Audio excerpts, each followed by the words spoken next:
विनय express media group में मैं विनय थानवी आप सभी दर्शकों का एक बार फिर से हार्दिक स्वागत करता हूं। होली का त्यौहार नज़दीक है। आज से करीब 2 वर्ष पहले इसी जगह पे लोकेश शर्मा जी हमारे कार्यालय पधारे, अब वापिस आए हैं। 2 सालों में काफ़ी समय परिवर्तन हुआ है भाई साहब, तो क्या लगता है ये परिवर्तन शुभ है या कैसा लगा आपको? देखिए, परिवर्तन तो प्रकृति का नियम है और ये निरंतर परिवर्तन होते रहना चाहिए, क्योंकि जब परिवर्तन होता है तो नई आशाएं बनती हैं, नई उम्मीदें बनती हैं और नई उम्मीदों के साथ नई कौंपलें खिलती हैं, ताकि ये चक्र निरंतर चलता रहे। इसलिए परिवर्तन हमेशा होता रहना चाहिए और हम तो आशा यही करते हैं कि जो भी परिवर्तन हो वो सुखद हो, सकारात्मक हो और विकास की दिशा में अग्रसर हो। लेकिन पिछले 2 वर्ष में इस बीकानेर में जो मैं आया था और आज आया हूँ, मुझे यहाँ कोई बहुत बड़ा परिवर्तन नज़र नहीं आया। मुझे आज भी वही गलियाँ नज़र आती हैं, उसी तरीके का एक स्नेह भरा माहौल नज़र आता है। दूसरा सबसे बड़ा होली का जो त्योहार है, मैं बहुत सौभाग्यशाली हूँ कि इस होली के अवसर पर मुझे इस बीकानेर शहर में आने का अवसर प्राप्त होता है। देखिए, यहाँ की जो अपनायत है, यहाँ का जो स्नेह है और कहते हैं ना कि यहाँ की मिट्टी में जो प्यार की खुशबू है, वो मुझे यहाँ बार-बार खींच लाती है। मैंने पहले भी कई बार ये कहा कि ऐसा महसूस होता है कि इस बीकानेर शहर से मेरा कोई बहुत पुराना नाता है। आज मैं इसे दोहराते हुए ये कहना चाहता हूँ कि इस बीकानेर शहर से मेरा पूर्व जन्म का कोई नाता है। क्योंकि जब भी मैं इस शहर में प्रवेश करता हूँ, मुझे ये बहुत अपना-सा लगता है। मुझे कभी ये महसूस नहीं होता कि मैं जयपुर से चलकर बीकानेर पहुँचा और ये मेरे लिए कहीं कोई अनजाना है। तो यहाँ के लोगों का स्नेह और यहाँ के लोगों का प्यार मुझे हमेशा यहाँ बार-बार खींच कर लाता है और मैं बहुत भाग्यशाली हूँ। मैं दर्शकों को एक बात याद दिला देता हूँ कि 2 वर्ष पूर्व आप सब आए थे, तब पूर्व मुख्यमंत्री जी के ओएसडी के तौर पर आए थे। उस समय भी मैंने एक रिक्वेस्ट की, उस समय ये रात को 12 बजे आ गए। आज भी एक रिक्वेस्ट से ये आ गए। ये बड़ी बात है, बीकानेर की अपनायत का एक बड़ा मिसाल इन्होंने पेश की। तो भाई साहब, मैं ये पूछना चाहूँगा आपसे कि समय जब परिवर्तन हुआ तो लोगों की भी सोच बदली। सोशल मीडिया तो आप खैर किंग है ही, उसी सोशल मीडिया में काफ़ी नेगेटिव कमेंट्स भी आपने पढ़े होंगे, तो उसके बारे में आप क्या कहना चाहोगे?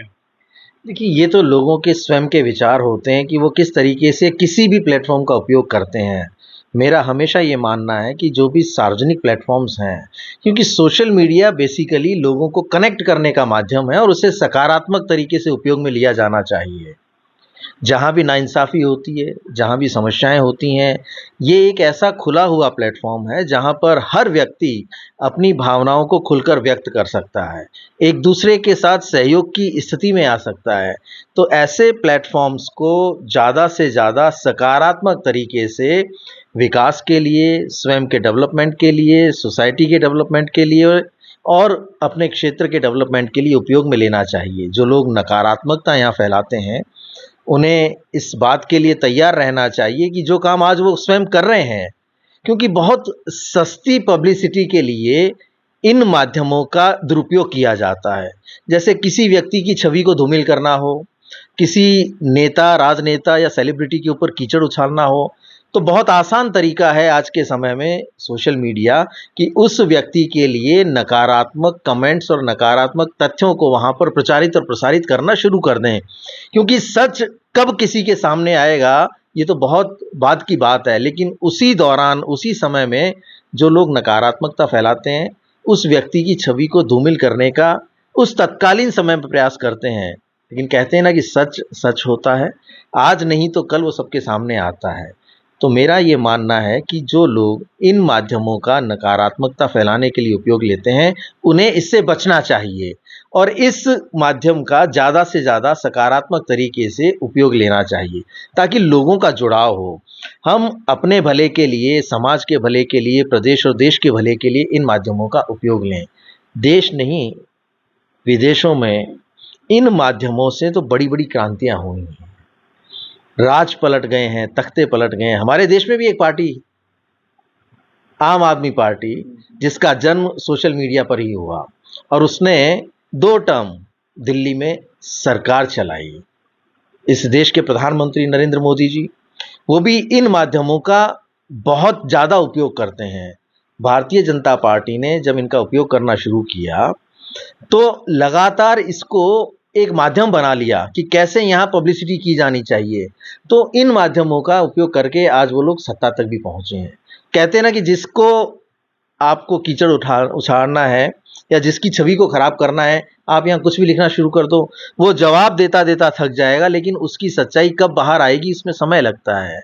तो एक ट्रोल आर्मी, ये शब्द बड़ा प्रचलन में है कि अगर मुझे आपको ट्रोल करना है, आपके खिलाफ किसी तरीके की नकारात्मकता फैलानी है, तो कुछ लोगों के समूह को बनाकर मैं वहाँ झूठे तथ्य, कई तरह के कटे छटे वीडियोस, कई तरह की फोटोज़ जो डॉक्टर्ड होती हैं, जो वास्तविक नहीं होती हैं, ऐसे तथ्य और ऐसी फ़ोटोज़ और ऐसे वीडियोज़ को मैं वहाँ प्रचारित करूँगा ताकि आपकी छवि को पूरी तरह से मैं बिगाड़ सकूँ। तो ये माध्यम ऐसा बन गया है कि जहाँ सावधानी की आवश्यकता है। मैं तो ये कहना चाहूँगा कि आने वाले समय में देश और प्रदेश की सरकारें इनको रेगुलाइज़ करें, इनके ऊपर नियंत्रण करने का प्रयत्न करें। नियंत्रण इस रूप में नहीं कि कोई व्यक्ति अपनी अभिव्यक्ति किस रूप में कर रहा है, नियंत्रण इस रूप में कि जो भी वहाँ तथ्य आ रहे हैं, जो भी कंटेंट वहाँ प्रचारित किया जा रहा है, कहीं वो जानबूझ के किसी के खिलाफ षड्यंत्र के रूप में तो नहीं किया जा रहा है। जब ऐसा कोई मैकेनिज़्म डेवलप हो जाएगा तो मुझे लगता है कि इसका बखूबी और सही तरीके से इस्तेमाल हो पाएगा। बड़ी बात आपने बड़ी सरल लहजे में की और आप अपनी सरलता के लिए ही पूरे प्रदेश में जाने जाते हैं। पूर्ववर्ती सरकार में आपने पूर्ववर्ती सरकार की योजनाओं का भी सोशल मीडिया में आम जन तक पहुंचाया। कहीं ना कहीं रिजल्ट आपको लगता है कि फेवर में आ सकता था, किसी कारणों से नहीं आया। जो विचारधारा आपकी बदली, तो उसके पीछे कोई आपने बड़ी सरलता से कारण बताए, तो क्या ये विचारधारा वापस उस वे में जा सकती है? देखिए, मेरी कोई विचारधारा नहीं बदली है। किसी काम को लेकर के? किसी काम को लेके मेरी विचारधारा नहीं बदली है।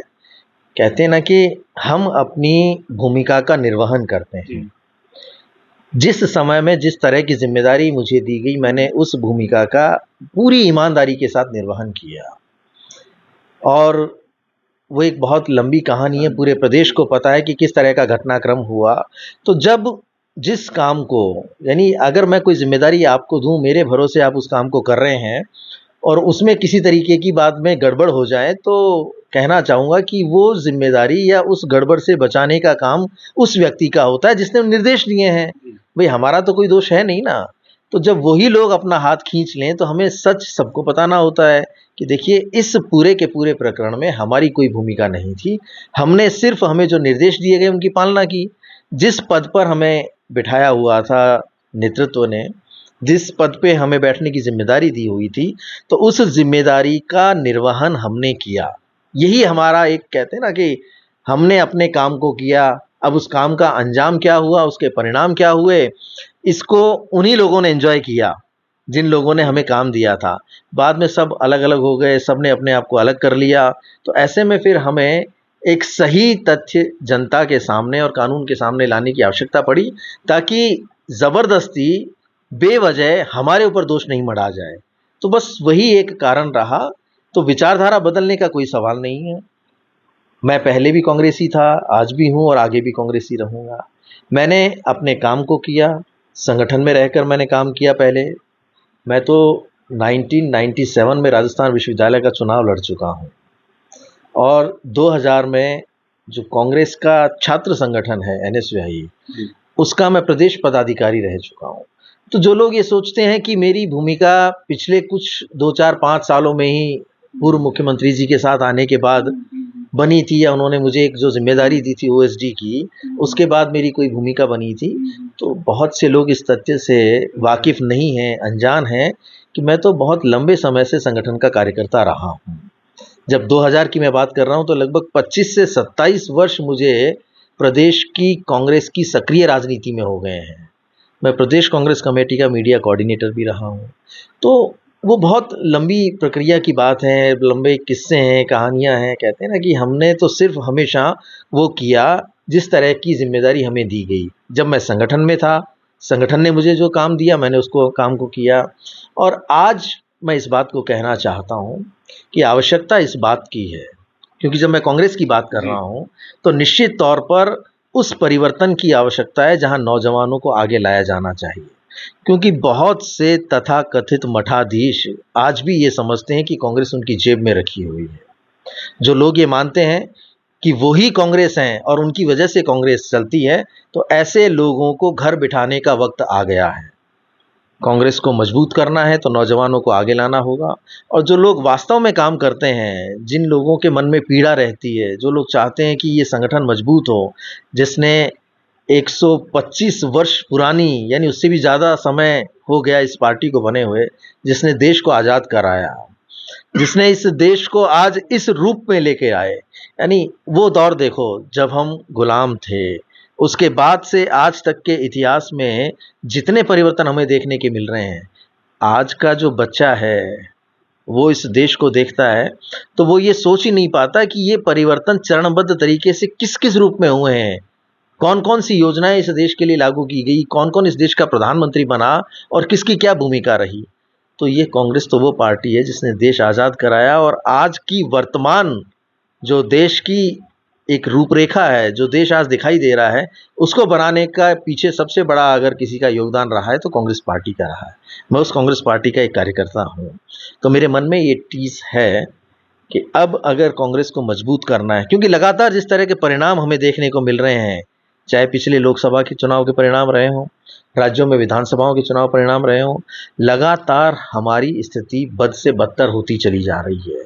तो इसके पीछे के कारणों को जानना होगा, और जिन लोगों को जिम्मेदारी दी जाती है उनकी जवाबदेही तय करनी होगी कि भाई आपको हमने फलाने प्रदेश की मुख्य जिम्मेदारी दी थी कांग्रेस को मजबूत करने की, आपके प्रभारित्व काल में अगर वहाँ सफल नहीं हो पाए तो उनसे पूछा भी जाना चाहिए ना। कहते हैं रिवार्ड के साथ साथ आपको पनिशमेंट भी देना पड़ेगा। अगर पनिशमेंट नहीं दिया जाएगा तो हर व्यक्ति ये सोचेगा कि ठीक है मैं करता रहूं जो कर रहा हूं, तो उसे इस बात की परवाह नहीं होगी ना कि मुझे किसी को जवाब देना है। और अगर जवाबदेही तय नहीं की जाएगी तो परिणाम भी नहीं मिलेंगे। इसलिए परिणामों के लिए जवाबदेही तय की जानी चाहिए, नौजवानों को आगे अवसर आगे बढ़ने का अवसर दिया जाना चाहिए, ताकि हर व्यक्ति जो मजबूती से काम करना चाहता है उसे प्रोत्साहन मिले। जो लोग बहुत पुराने पुराने हो चुके हैं वो तो ये सोचते हैं कि कांग्रेस को हम जैसे चाहेंगे वैसे चलाएंगे। अब वो समय नहीं रहा। हर व्यक्ति की, छोटे से छोटे कार्यकर्ता को उसकी अहमियत हमें बतानी होगी कि आपकी वजह से पार्टी है, आपकी वजह से संगठन है, अगर आप सहयोग देंगे तो हम मजबूत होंगे। जब ये भाव उत्पन्न होंगे तब निश्चित तौर पर हम कांग्रेस को और आगे ले जा पाएंगे और वापस से जो कांग्रेस की खोई हुई प्रतिष्ठा है उसे पुनर्स्थापित कर पाएंगे। आपने राजस्थान के अंदर खूब सारे युवाओं से बात की, सरकार की योजनाएं बताई, कांग्रेस की विचारधारा भी बताई। संगठन में नो डाउट आपका काम बहुत अच्छा रहा है। बावजूद उसके भारतीय राष्ट्रीय कांग्रेस के पूर्व अध्यक्ष राहुल गांधी की विचारधारा आम जनमानस तक पहुंचने में कहीं कोई कमी लगी कि भी ये बद से बदतर की स्थिति आ रही है? देखिए, उसके लिए अकेले राहुल गांधी जी के हाथ में सब कुछ नहीं है। वो बहुत ही सरल और सहज स्वभाव के व्यक्ति हैं। वो हमेशा कांग्रेस को आगे बढ़ाने की बात करते हैं, लेकिन सिर्फ आगे बढ़ाने के लिए प्रयत्न करने से परिणाम नहीं मिलते। मैंने जैसे कि कहा कि जिन राज्यों में जो मठाधीश बन गए हैं, जो लोग सोचते हैं कि हमारे बिना कांग्रेस चल ही नहीं सकती है, और वही लोग आला कमान को या राहुल गांधी जी को कहते हैं ना कि जो फीडबैक देते हैं वो सच्चे फीडबैक नहीं देते, उन्हें गुमराह करते हैं। मैं तो राजस्थान की बात करना चाहता हूं कि राजस्थान के पूर्व मुख्यमंत्री जी ने आला कमान को इस मुगालते में रखा हुआ था कि मैं 100% राजस्थान में कांग्रेस की सरकार की वापसी करवाऊंगा, और आला कमान ने सब कुछ उनके ऊपर छोड़ रखा था। तो उन्होंने अपनी मनमानी की, जिसे चाहा उसे टिकट दिया, जबकि हमने ये रिपोर्ट्स उनको सौंप दी थी कि नाराजगी ना तो कांग्रेस से है, ना मुख्यमंत्री से है, ना सरकार से है, नाराजगी स्थानीय विधायक से है, स्थानीय जनप्रतिनिधि से है। आप परिणाम देखिए, लगभग 90% से ज़्यादा मंत्री जो उस सरकार के थे वो चुनाव हार गए। आप बीकानेर का ही उदाहरण ले लीजिए, यहाँ से कैबिनेट मंत्री रहे, 20,000 से ज़्यादा मतों से चुनाव हारे हैं। तो नाराजगी उस व्यक्ति के खिलाफ थी। अगर वो चेहरे बदल दिए गए होते तो निश्चित तौर पर आज हम सरकार में होते, और मैं कांग्रेस की सरकार में होते हुए आपके साथ आज बात कर रहा होता। विधानसभा की चुनाव के बाद में लोकसभा चुनाव हुए, उसमें परिणाम कुछ अच्छे दिखे कांग्रेस को लेकर के, तो उसमें आपका क्या कहना है? देखिए, कई बार परिणाम हमारे पक्ष में आते हैं, लेकिन वो सतत प्रक्रिया होती है, उसके लिए मेहनत की जाती है। उसके लिए कई बार कहते हैं ना कि राजस्थान और देश में आजकल चुनाव व्यक्ति से ज़्यादा कई बार स्थानीय मुद्दों पर, क्षेत्र के मुद्दों पर और विशेषकर जातीय आधारित हो गए हैं। तो बहुत सारे समीकरण होते हैं, कहीं पे कोई आगे बढ़ जाता है, कहीं कोई पीछे रह जाता है, लेकिन उस टेम्पो को जो हमने लोकसभा में बढ़त बनाकर हासिल किया था, उसे मेंटेन नहीं रख पाए ना। आवश्यकता इस बात की होती है कि हमने अगर कहीं पे उपलब्धि हासिल कर ली है, कहीं बढ़त बना ली है, तो उसे कैसे निरंतर बनाए रखें। हमें खुश नहीं हो जाना चाहिए कि हमने तो 20 में से 25 में से 10 सीटें ले ली, 11 सीटें ले ली। अगर हम खुश होकर बैठ जाएंगे तो आने वाले जो परिणाम हैं वो वापस हमारे मुफीद नहीं आएंगे। तो इसलिए ज़रूरी है कि आकलन किया जाए कि कैसे कैसे परिणाम किस वजह से हमारी तरफ झुके और उसी दिशा में काम को आगे बढ़ाया जाए। सिर्फ इसलिए नहीं कि मैं अध्यक्ष था, मैं मुख्यमंत्री था, मैंने प्रयास किया, ये जो मैं शब्द है ना, इससे बहुत बड़ा नुकसान होता है। सबको साथ लेकर चलेंगे, सबको महत्वपूर्ण दर्जा देंगे, सबको ये अहमियत उसको महसूस कराएंगे कि आप ही हमारी पार्टी के कर्ता धर्ता हो, आपके सहयोग से हमारी पार्टी चलेगी, तो निश्चित तौर पर देखिए कांग्रेस का कोई मुकाबला नहीं है। ये सबसे पुरानी पार्टी है। हर गांव ढाणी में आपको कांग्रेस का झंडा मिल जाएगा, कांग्रेस का कार्यकर्ता मिल जाएगा, जो कांग्रेस के प्रति अपनी भावना रखता है वो वर्कर मिल जाएगा। तो ऐसी पार्टी जिसका हर गांव ढाणी शहर में कार्यकर्ता हो, वो कमज़ोर थोड़ी हो सकती है, बशर्ते कि आप निरंतरता बनाए रखें। जहां आवश्यक है वहां पुराने पत्तों को झाड़ दें। अभी मौसम जो है, आपने देखा होगा कि पतझड़ का मौसम है। पुराने पुराने पेड़ भी ठूंठ हो गए हैं, वहां से पत्ते निकल गए हैं क्योंकि वो पुराने हो चुके हैं। अब जब पुराने पत्ते हटेंगे तभी तो नई कौंपलें आएंगी, और जब नई कौंपलें आएंगी तो वो जो पेड़ है जो सूख गया है वो वापस हरा भरा हो जाएगा। तो आवश्यकता प्रकृति से सहम कहते हैं ना कि समझने की भी है। जो लोग पुराने हो चुके हैं, जो लोग ये सोचते हैं कि नहीं हम ही सब कुछ हैं, ऐसे लोगों को अब घर बिठाना चाहिए। नौजवानों की ताकत, उत्साह और जोश निश्चित तौर पर काम करेगा, बशर्ते उनको तवज्जो मिले, उनको सहयोग मिले। ये नहीं कि सिर्फ एक किसी व्यक्ति विशेष के पसंदीदा लोगों को पद दे दिए जाएं, किसी व्यक्ति विशेष के पसंदीदा लोगों को ही हर काम में, हर चुनाव में, चाहे छोटा हो या बड़ा हो, उन्हीं को, उन्हीं के परिवार वालों को टिकट दे दिया जाए। तो ऐसे में फिर आम कार्यकर्ता कहाँ जाएगा। कार्यकर्ता को जिम्मेदारी भी दें और कार्यकर्ता को अहमियत भी उसको महसूस कराएं उसकी, तब हम जाकर सफल होंगे और आने वाले समय में वापस मजबूती के साथ खड़े हो पाएंगे। आपकी इसी सरलता के कायल बीकानेर के और राजस्थान के युवा है। अंतिम सवाल मैं आपसे ये करूंगा, चूंकि आप पूर्व मुख्यमंत्री जी के नज़दीक भी रहे और आत्मीय संबंध भी आपके थे किसी न किसी ज़माने में, उनके ऊपर ये आरोप पहले भी लगता था, आज भी हो सकता है लग रहा हो, कि वो किसी भी नेता को आगे आने ही नहीं देते और मुख्यमंत्री की होड़ में किसी को रेस में आने नहीं देते। तो कैसे इसको आप बता पाएंगे कुछ इसके बारे में? देखिए ये बात आपकी सही है कि मैं बहुत लंबे अरसे तक उनके साथ मैंने काम किया है, और निश्चित रूप से ये राजनीतिक व्यक्ति की ये महत्वाकांक्षा होती है कि वो जब तक जीवित रहे तब तक वही सर्वे सर्वा रहे, और यही शायद पतन का कारण भी बनता है। कि मेरी नज़र में लीडर वो है जो नए लीडर्स को डेवलप करे, और कहीं ना कहीं इसमें बहुत सत्यता है कि उनकी ये मानसिकता रही कि उनके रहते हुए कोई दूसरा व्यक्ति डेवलप ना हो पाए। इसलिए तो आप एज गैप देख लीजिए ना, कि लगभग 40 वर्ष का एज गैप है जब दूसरी लाइन तैयार हो। वो चाहते तो सेकंड लाइन की लीडरशिप इस प्रदेश में डेवलप हो सकती थी, कर सकते थे, स्वयं के नेतृत्व में कर सकते थे। आज प्रदेश उनका ऋणी होता अगर वो और नेताओं को तैयार करते, लेकिन उन्होंने किसी को तैयार ही नहीं होने दिया। जो भी व्यक्ति काबिल था, जिसके अंदर भी स्किल्स थी, उसे या तो दबा दिया गया या उसे पूरी तरीके से नेस्तनाबूद कर दिया गया। तो कोई नया आदमी डेवलप ही नहीं हो पाया। तो इसलिए कहते हैं ना कि आपको अगर लड़ाई लड़नी है, विपक्ष से लड़ाई लड़नी है, तो खुद के पीछे की फौज तो तैयार करनी पड़ेगी ना।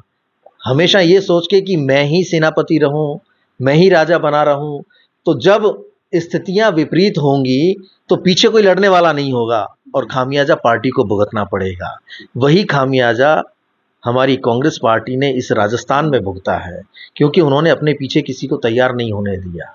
सिर्फ हर बार आला कमान की नज़र में अपने आप को बढ़ा के कांग्रेस पार्टी से पाया ही पाया है। उन्होंने कांग्रेस को कभी कुछ लौटाया नहीं। 3 बार प्रदेश का उनको कांग्रेस पार्टी ने मुख्यमंत्री बनाया। उनके रहते हुए एक बार भी राजस्थान में कांग्रेस अपने आप को रिपीट नहीं कर पाई। देखिए, जो व्यक्ति मुख्यमंत्री बनता है उसकी सफलता इस बात पर नहीं आंकी जाती कि उसने 5 साल राज किया है या सरकार चलाई है। उसकी सफलता मेरी नज़र में तब है जब सरकार वापस उसके कामकाज से रिपीट हो। हर व्यक्ति ये कहे कि मुझे इस व्यक्ति को वापस मुख्यमंत्री बनाना है और इनकी सरकार को वापस लाना है, क्योंकि उन्होंने प्रदेश के भले के लिए, प्रदेश के विकास के लिए लगातार काम किया है। तो वो तो कभी नहीं हो पाया ना, इसलिए उन्होंने कांग्रेस से लिया ही लिया है। मेरी नज़र में उन्होंने कांग्रेस को कभी कुछ दिया नहीं। भजनलाल सरकार को 1.25 साल हो गए हैं, वो खूब उपलब्धियां गिना रहे अपनी कि पेपर लीक नहीं हुआ, युवाओं के लिए रोजगार के अवसर दे रहे हैं और भी वो धीरे धीरे काम कर रहे हैं। आप कैसे देखते हैं 1.25 साल के कार्यकाल को भजनलाल सरकार? देखिए, 1.25 साल में सिर्फ उन्होंने हेलीकॉप्टरों में और हवाई जहाज़ों में यात्राएं की हैं। मेरी नज़र में जिस तरीके का वो भाषण देते हैं या वो कहते हैं कि भाई हमने ये किया, आप कल का ही उदाहरण लीजिए। कल भारतीय जनता पार्टी के ऑफिशियल हैंडल से खुद मुख्यमंत्री जी की तस्वीर लगे एक ट्वीट होता है कि पिछले 1.25 साल में एक भी पेपर लीक नहीं हुआ। और आज के ही अखबारों की सुर्खियां हैं कि 5 व्यक्तियों को गिरफ्तार किया गया है, पेपर बिक गया, यानी पेपर शुरू होने से पहले ही पेपर बिक गया। तो ये कोरी बातें हैं, यानी शोर ज़्यादा करते हैं, काम नहीं करते हैं। अगर प्रदेश के विकास का एजेंडा उनके दिमाग में होता तो निश्चित रूप सर जमीनी हकीकत कुछ और होती। बदलाव कहीं नज़र आता है क्या? मैं तो बीकानेर में आज घूम रहा हूँ। बीकानेर ने 6-6 विधायक दिए हुए हैं। तो 6 विधायक होने के बावजूद भी बीकानेर में कहीं कोई परिवर्तन नज़र नहीं आता। तो परिवर्तन कब माना जाता है? जब करने की मंशा हो। सरकार तो बन गई, जनता ने जनादेश दिया और बहुमत के साथ आपकी सरकार बनाई, लेकिन धरातल पर विकास के नाम पर या परिवर्तन के नाम पर, देखिए, जब ये लोग चुनाव लड़ रहे थे तब रोजाना इनका एक कैंपेन बड़ा सुर्खियों में रहता था, नहीं सहेगा राजस्थान, नहीं सहेगा राजस्थान।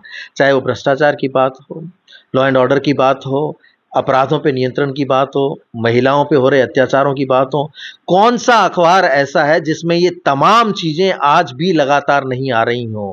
रोज़ मर्डर हो रहे हैं, रोज़ रेप की घटनाएं हो रही हैं, महिलाओं के साथ जातीय अत्याचार हो रहे हैं, भ्रष्टाचार की तो सीमाएं लांघ चुका है प्रदेश। ऐसे ऐसे किस्से आज भी निकल कर आ रहे हैं। तो फिर जो नहीं सहेगा राजस्थान का आपने एक टैगलाइन चलाया था, तो उसकी बजाय तो आप ये कह दो, अब वापस शुरू कर दो कि यही सहेगा राजस्थान। तो मुझे लगता है कि ये सरकार पूरी तरह से फेल हो चुकी है। आपने सेकंड लाइन लीडरशिप के लिए निडरता से अपनी बात भी रखी। संगठन के अंदर बहुत ज़रूरी भी है कि सेकंड लाइन लीडरशिप मौजूद हो और स्थापित हो। क्या संदेश देना चाहेंगे जो सेकंड लाइन लीडरशिप के नेता, युवा नेता अपने संघर्ष कर रहे हैं उनको? देखिए, जो लोग संघर्ष कर रहे हैं, जो लोग अपनी उपस्थिति दर्ज करा रहे हैं और जो निरंतर कांग्रेस पार्टी के भले के लिए काम कर रहे हैं, मैं उन्हें एक ही संदेश देना चाहूँगा कि अब समय आप ही लोगों का है।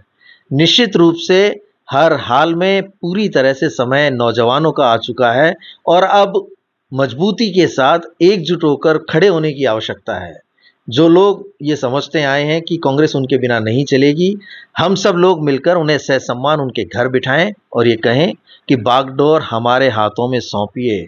हम निश्चित रूप से आपको 100% सफलता के परिणामों की ओर अग्रसर करेंगे।